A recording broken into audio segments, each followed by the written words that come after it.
김승원 더불어민주당 의원 나와 네, 계십니다. 안녕하세요. 자, 박지원 공동 비상대책위원장이 몇 가지 이제 뭐 어떤 이렇게 뭔가 주장을 한 거죠. 그중에 크게 보면 86그룹 퇴진 부분인데 이건 어떻게 보면 굉장히 좀 장기 과제일 수도 있어요. 이게 뭐 간단하게 해결될 건 아니니까요. 근데 지금 지방선거 일 전에 당장 하자는 게 최강욱 의원에 대한 비상 징계를 하자고 지금 계속 얘기를 하고 있거든요. 자, 김승원 의원님, 전체적인 민주당 상황 그리고 이 비상 징계에 대해서는 어떤 의견을 갖고 계신지요? 네, 우리 박지원 비대위원장이 민주당에 제기한 문제는 예, 열정에는 공감하고 예, 우리 정치권 모두에게 던진 화두가 아닌가 그런 생각을 하게 됩니다. 다만 박지원 비대위원장이 경험이 좀 적지 않은가 그런 측면이 고민이 되는데요.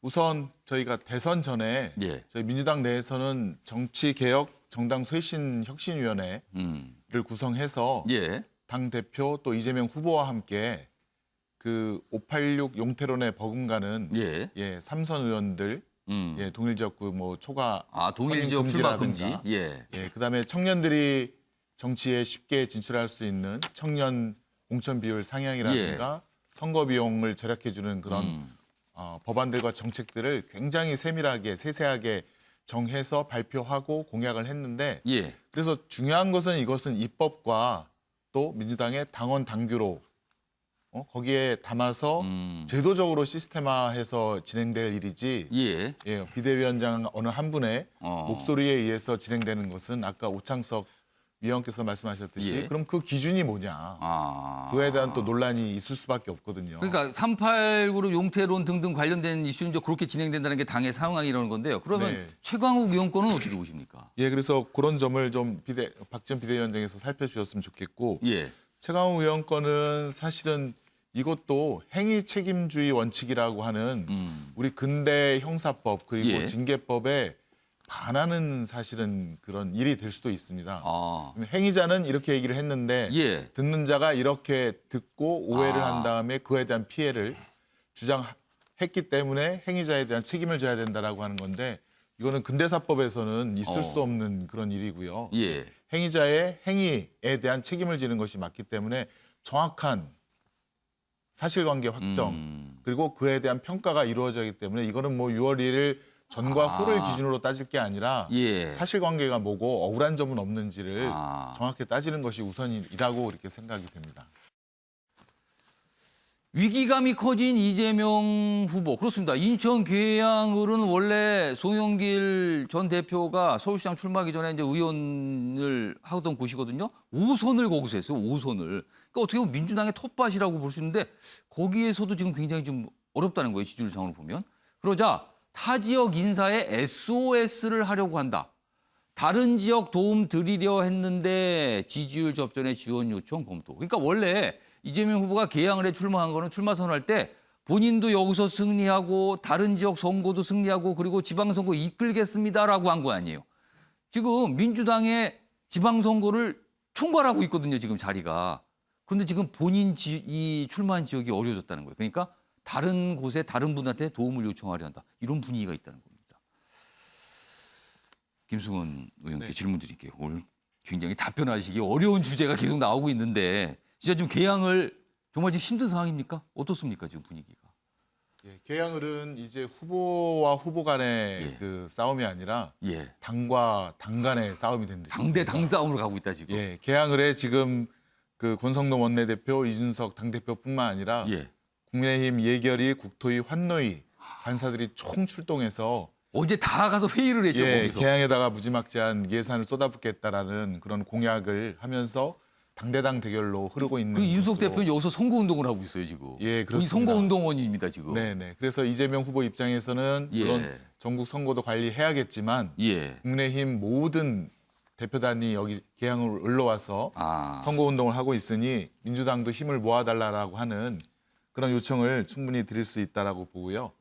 또 한 가지는 국민의힘에서는 이재명 후보가 국회의원이 돼서 불체포 특권을 이용하려고 한다라고 하는 비판을 하는데 사실 이재명 후보가 예전에 대선 후보였을 때 국회의원의 특권 내려놓기 그중에 첫 번째가 불체포 특권 포기 그다음에 면책 특권 제한 이런 등등을 대선 공약으로 내세운 적도 있었습니다. 예. 그래서 그런 비판은 타당하지 않다라는 점도 부가적으로 말씀드립니다. 건망증은 치매의 초기 증상으로 나타날 수도 있습니다. 요즘 대통령의 기억력 문제를 많이 걱정하고 있습니다. 보건복지부 장관님께서도 대통령 기억력을 좀 잘 챙기셔야 된다. 말이 아닙니까? 대통령한테 건망증이니 치매니 이따위 소리 할 수 있어요. 정식으로 나가세요. 제가 치매 환자란 말은 안 했습니다. 도둑이 재발절입니까? 누가 사과를 해야 됩니까? 저는 정부가 사과를 해야지 왜 제가 사과를 합니까? 당시 저 발언이 좀 논란이 됐었거든요. 근데 지금 다시 또 이게 몇 년 지난 건데 불러온 거예요. 이전 국회 상황이죠. 2019년이니까. 김승원 의원님. 네네. 어제 이제 민주당에서는 의원들이 좀 반발하는 성명서 냈는데 어떻게 보셨습니까?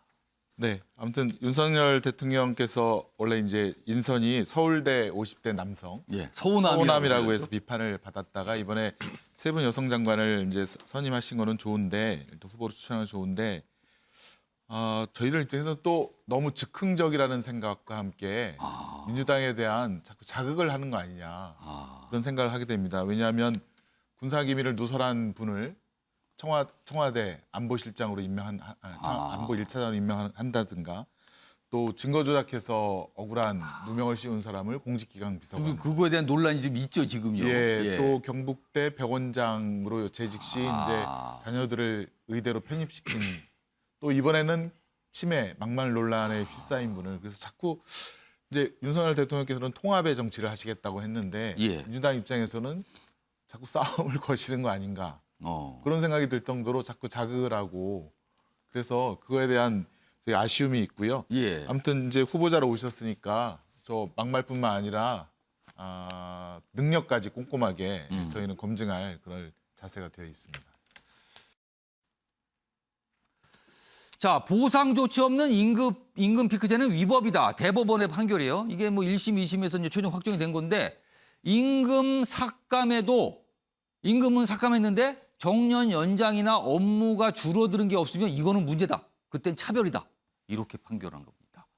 55세 이상 별도 임금 체제 하던 한 뭐 공공기관 연구원인데요. 직원이 소송을 내서 1심, 2심위에서 대법원도 승소했다는 거예요.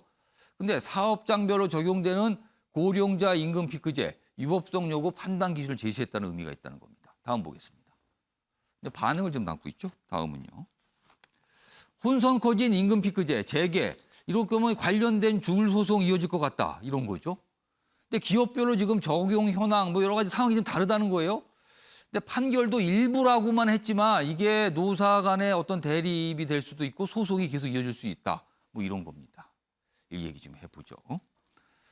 자, 김승원 의원님, 먼저 판사 출신이니까 아마 이거 좀 눈여겨보셨을 것 같아요. 일단 판결의 취지는 뭐고요? 그리고 이미 이거 판결 나왔잖아요. 근데 이미 과거에 임금 피크제 적용 받으신 분들이 있는데 이분들에 대한 소급 적용은 어떻게 되는지 이 두 가지 좀 설명해 주시죠.